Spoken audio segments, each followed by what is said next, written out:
Hindi ka masyado.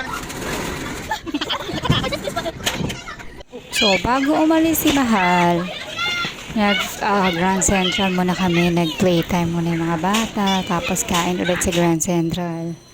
Kasi yun lang naman yung gusto nila. Maglaro na maglaro na maglaro. Nang maglaro.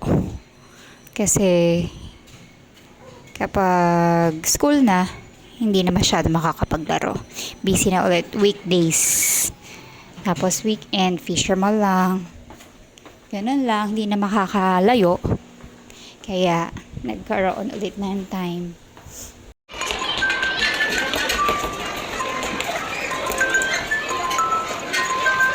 Sa Kids Zone sa SM.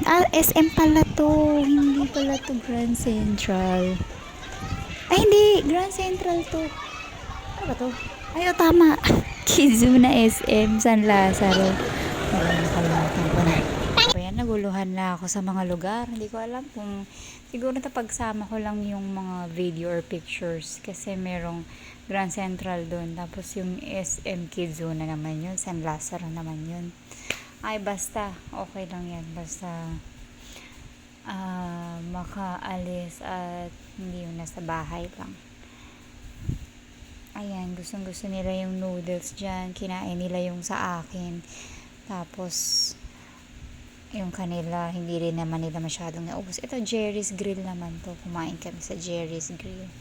After yata magsimba. Gabi na yan, medyo pa uwi na yung mga tao. Kami yung second to the last na umuwi. Ayan, picture bago umuwi. Kasi papunta na ulit si Papa sa Guam. And that's all for today. See you next time.